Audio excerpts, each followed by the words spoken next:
War to కూలీ మనం గత 3 నెలలుగా వార్తల్లో రోజు ఏదో ఒక టాపిక్ ఎక్కడో దగ్గర చూస్తూ వచ్చాం గత 3-4 నెలల నుంచి. ఎందుకంటే రెండు ఒకే రోజున వస్తున్నాయి రిలీజ్కి. అది మంచి వీకెండ్ని టార్గెట్ చేశాయి. ఒక్కొక్క సినిమా 1000 కోట్ల టార్గెట్తో వచ్చింది బాక్స్ ఆఫీస్ దగ్గర.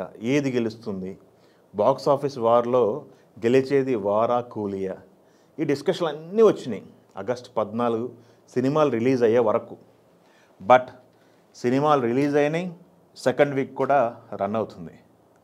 బట్ వార్ టు కూలీ రెండూ కూడా వాళ్ళు ఏదైతే టార్గెట్ చేసుకొని రిలీజ్ చేశారో మొదటి వీకెండ్ ఆగస్టు 14 తర్వాత ఆ వీకెండ్కి మాత్రమే పరిమితం అయ్యాయి. వాళ్ళు పెట్టుకున్న టార్గెట్ నిర్మాతలు ఒక్కొక్కళ్ళు 1000 కోట్లు టార్గెట్ పెట్టుకున్నారు. ఇప్పుడు లోకేష్ కనకరాజ్ ఏమో స్టార్స్ని నమ్ముకుని మ్యాజిక్ చేద్దాం అనుకున్నాడు. బట్ బాక్స్ ఆఫీస్ దగ్గర ఆ మ్యాజిక్ సరిగ్గా వర్కౌట్ అవ్వలేదు. 500 కోట్ల మార్క్ దగ్గరనే 2 సినిమాలు ఆగిపోయినాయి.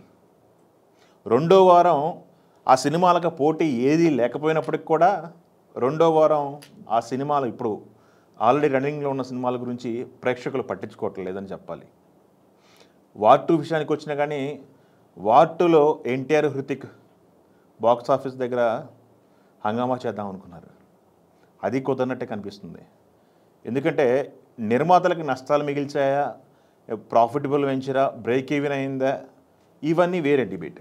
ఎందుకంటే థియేటర్ల బిజినెస్ కాకుండా వేరే బిజినెస్లు కూడా ఉన్నాయి, ఓటీటీ మిగతా బిజినెస్లు కూడా ఉన్నాయి కాబట్టి, ఓవర్సీస్ బిజినెస్లు ఉన్నాయి కాబట్టి నిర్మాతకి నష్టమా లాభం అనేది వేరే డిబేట్ అయినప్పటికీ కూడా వాళ్ళు థియేటర్ దగ్గర ఏదైతే అంచనా వేసుకొని మంచి బిజినెస్ అయింది, మంచి ఓపెనింగ్స్ వస్తాయి, మంచి కలెక్షన్స్ వస్తాయి, రికార్డ్స్ వస్తాయి అనుకున్నవి రెండు కూడా నిరాశపరిచాయి బాక్స్ ఆఫీస్ దగ్గర. అది మటుకు వాస్తవం. 1000 కోట్ల టార్గెట్ అనుకున్నారు. బట్ 2 సినిమాలు కూడా 500 మార్కు దగ్గర రావడం చాలా కష్టంగా ఉంది. ఒక పక్క చూసుకుంటే మహా అవతార్ నరసింహ ఆ సినిమా దుమ్ము దులుపుతుంది. అది 300 కోట్లు ప్లస్ ఇంకా రన్నింగ్లో ఉంది స్టిల్. ఈ 2 సినిమాలు దాన్ని ఎఫెక్ట్ చేయలేకపోయినాయి బాక్స్ ఆఫీస్ దగ్గర.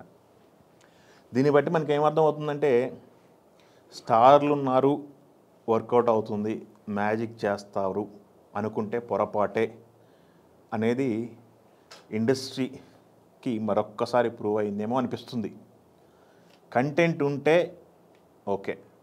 స్టార్లు ఎప్పుడు ఉపయోగపడతారు?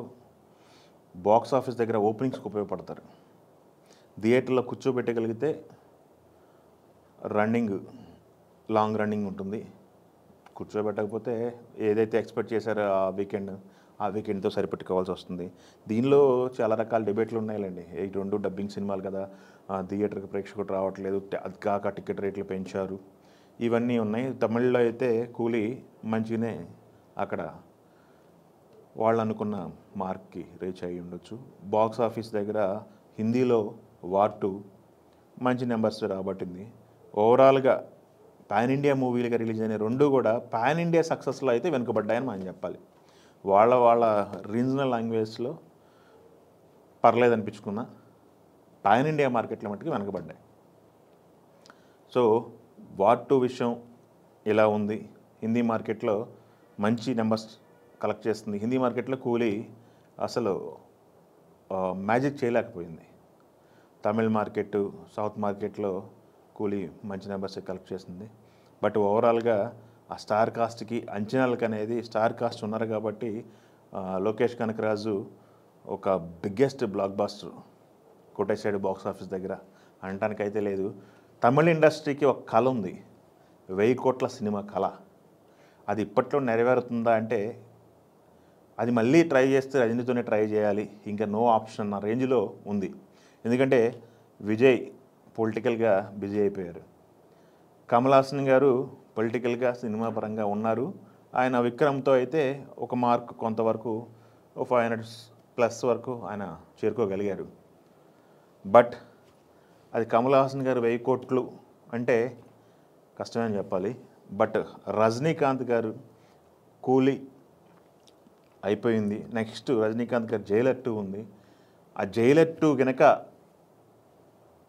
థియేటర్కి వచ్చిన ఆడియన్ని సాటిస్ఫై చేయగలిగితే అది మ్యాజిక్ చేసే అవకాశం ఉంది. మరి చూద్దాం ఆ కళ నెరవేరుతుందా లేదా అనేది తమిళ హీరోల 1000 crores మార్క్ ప్రాజెక్ట్ కళ నెరవేరుతుందో లేదనేది మనం వేచి చూడాల్సిన సందర్భం ఉంది.